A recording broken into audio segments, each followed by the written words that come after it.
Udah pada tahu kan kalau saat ini siaran TV analog dimatikan dan dialihkan ke siaran TV digital oleh pemerintah. Ternyata tidak semulus yang dikira. Banyak keluhan dari masyarakat yang kini justru tidak bisa lagi menikmati tayangan TV sejak migrasi itu. Apa penyebabnya? Kita diskusi.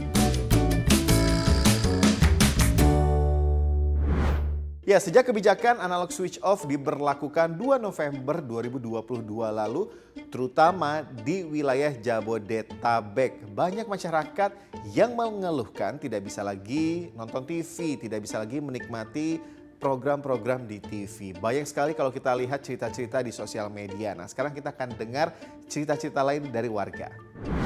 Ya bingung kok, kita sering nonton sinetron pas dinyalain kok nggak ada gambarnya, sampai di setting ulang tetap nggak bisa, ternyata emang udah mati, nggak tahu. Iya. Saya dengar sih kalau dari pasar-pasar sih ada masalah. Kasihan orang-orang yang TV-nya belum ke digital ya.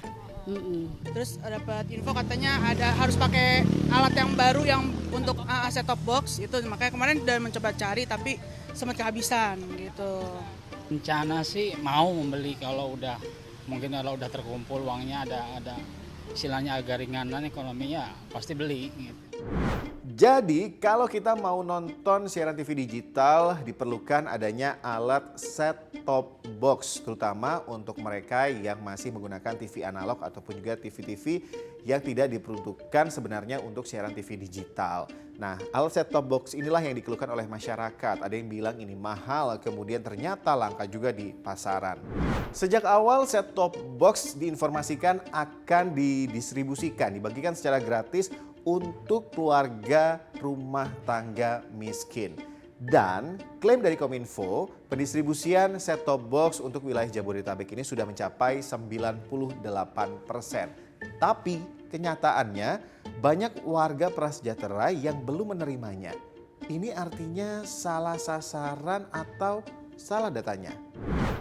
Ini yang jadi persoalan, bahwa ya sebagian besar mungkin dia butuh STB dari pemerintah tapi tidak masuk dalam TTKS, dan sebagian besar mereka sudah mempunyai TV digital tapi dia masuk ke TTKS gitu. Nah, ini yang harus disinkronkan data-data seperti ini.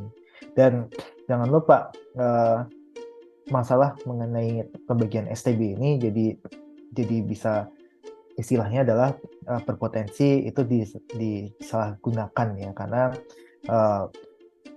ini sudah melebihi target waktu yang ditetapkan, dan juga dengan pembagian seperti ini mungkin BPK bisa masuk gitu, karena saya rasa sangat rawan sekali terhadap penyelewengan anggaran negara.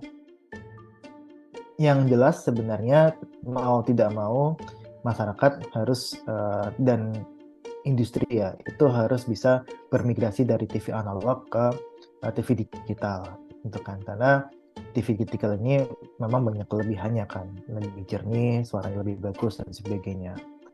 Nah, kemudian ketika menghadapi istilahnya adalah kendala di lapangan dalam pembagian STB secara free gitu kan. Nah, tentu pemerintah harus mengevaluasi pembagian distribusi selama ini gitu kan, dan terutama untuk yang distributornya itu berasal dari non pemerintah yang ditunjuk oleh pemerintah tentunya. Kominfo memberhentikan siaran TV analog secara bertahap sejak 2 November kemarin. Siaran televisi dialihkan ke digital. Salah satunya dengan alat set top box ini. Ada yang gratis, ada juga yang masih berburu karena stoknya yang langka di pasaran. Ada juga yang sudah beli mahal-mahal tapi ternyata masih belum bisa juga dapat gambar. Sebetulnya banyak yang masih bertanya-tanya kenapa siaran TV analog ini dialihkan ke digital, dimatikan siaran TV analognya. Sebenarnya Indonesia termasuk negara-negara yang tergolong terlambat untuk mentransisi dari siaran TV analog ke digital. Amerika Serikat, siaran TV analog sudah dihentikan sejak tahun 2009. Kemudian ada Aljazair hingga Zambia yang dialihkan ke digital pada tahun 2014. Kemudian untuk Korea Selatan pada tahun 2010, atau tidak usah jauh-jauh deh, Malaysia dan Singapura, negara tetangga kita, TV analog sudah dihentikan sejak tahun 2019 yang disusul kemudian dengan Thailand dan Vietnam. Secara teknis sebenarnya migrasi ke TV digital ini akan menghasilkan gambar yang lebih jernih. Gak ada lagi tuh kendala kalau ada hujan, petir, TV kita jadi semutan. Kemudian pilihan channelnya ketika di TV digital juga lebih bervariasi dan beragam. Maksudnya sih bagus ya, tapi balik lagi, sudah siapkah sarana dan prasarana pendukungnya? Jangan sampai maksud menghibur, mengedukasi lewat televisi, masyarakat justru jadi kehilangan hak untuk mengakses siaran televisi. Kita lanjut diskusinya di kolom komentar.